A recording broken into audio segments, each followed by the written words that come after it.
Saudara-saudari terkasih dalam Tuhan kita Yesus Kristus, selamat bertemu lagi pada acara Inspirasi Sabda bagi Keluarga, Komisi Keluarga Kuskupan Agung Medan.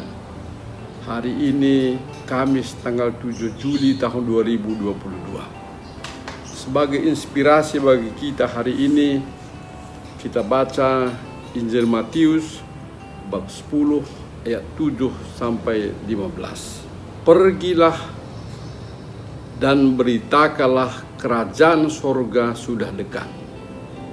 Sembuhkanlah orang sakit, bangkitkanlah orang mati, tahirkanlah orang kusta, usirlah setan-setan.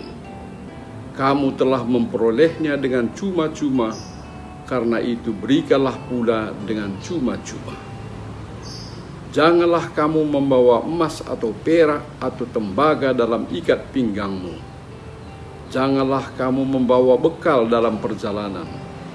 Janganlah kamu membawa baju dua helai, kasut atau tongkat, sebab seorang pekerja patut mendapat upahnya.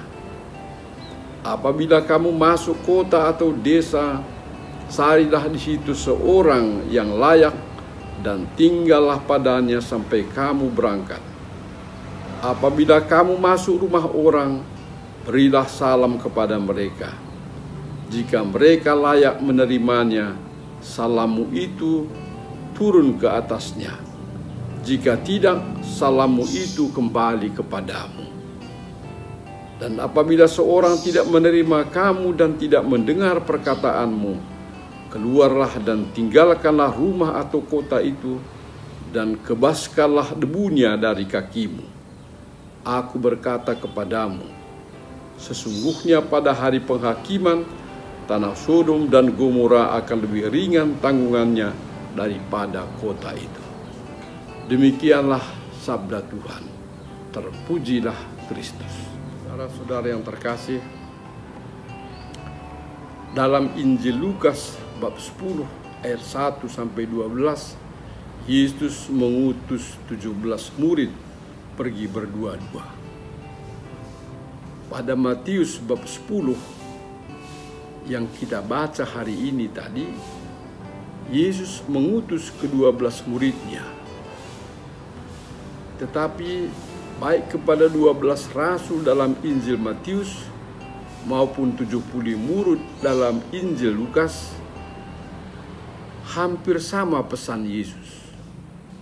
Janganlah membawa pundi-pundi atau bekal atau kasut.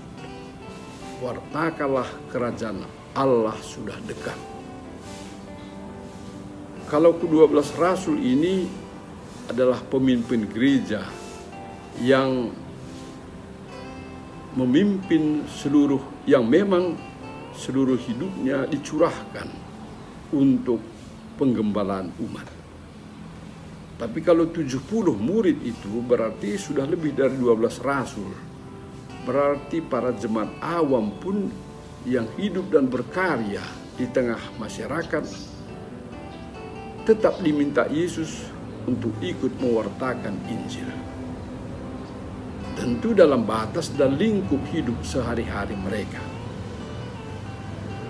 Kalau mereka mewartakan kerajaan Allah seperti ini, tetap harus mengandalkan Tuhan. Tidak ada perbekalan, tanpa persiapan materi. Apakah Yesus sungguh-sungguh memaksudkan demikian? Tidak boleh bawa pundi-pundi, tidak ada perbekalan, tanpa persiapan materi apapun? Bukankah nanti para pewarta seperti ini akan terlunta-lunta hidupnya, menambah jumlah kemiskinan di tengah masyarakat, dan jadinya bukan membawa kabar sukacita? Dia memang tetap tidak boleh menganggap barang atau uang atau harta itu sebagai yang paling penting, apalagi satu-satunya yang penting. Tetapi semua itu dibutuhkan dan perlu. Dalam bahasa Ibrani katanya, Tidak ada bentuk komparatif atau membuat bentuk lebih dari kata sifat. Untuk mengungkapkan misalnya bahwa ini lebih baik dari yang itu, mereka mengatakan ini baik, itu jelek. Padahal mereka mau mengatakan yang ini lebih baik dari yang itu. Kita misalnya baca dalam Injil Lukas 14 ayat 26, Yesus mengatakan, siapa yang tidak membenci orang tua, anaknya dan saudara-saudaranya, bahkan nyawanya sendiri, tidak dapat menjadi muridku.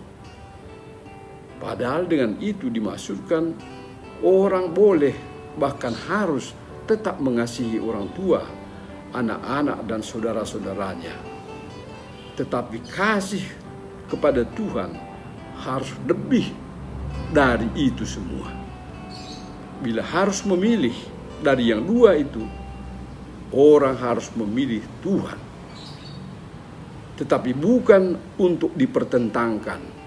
Seolah kalau mau menjadi murid Yesus harus membenci orang tua, anak-anak, bahkan nyawa sendiri. Orang harus tetap mengasihi orang tua, anak-anak dan saudara-saudaranya, dan nyawanya sendiri. Tetapi semua dalam lingkup kasih kepada Tuhan, menjadi pengikut Tuhan itu.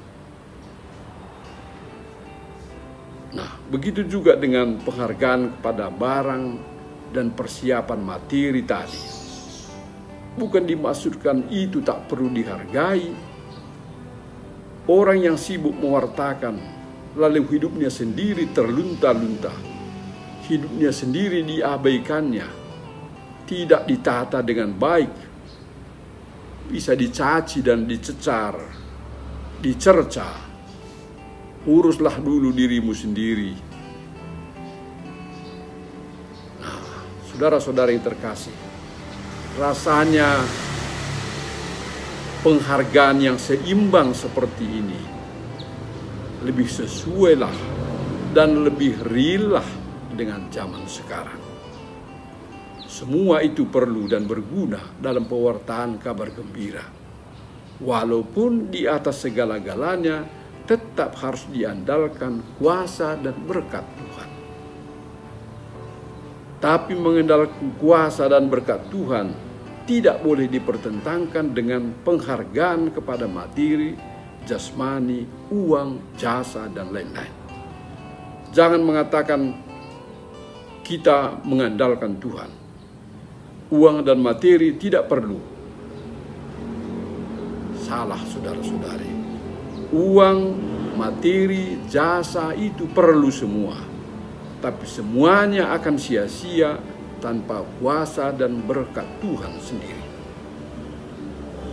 Seorang pengurus gereja yang selalu beres ikut dua lingkungan, rajin ke gereja, tapi meninggalkan anak-anaknya terlantar di rumah, PR-nya nggak karu-karuan, makannya lagi bagaimana, keluarga keseluruhan berantakan.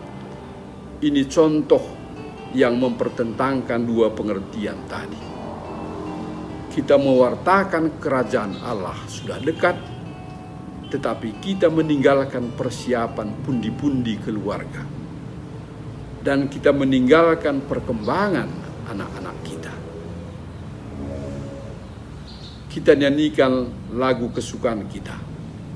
Keluarga tanda cinta, tanda rahmat di dunia.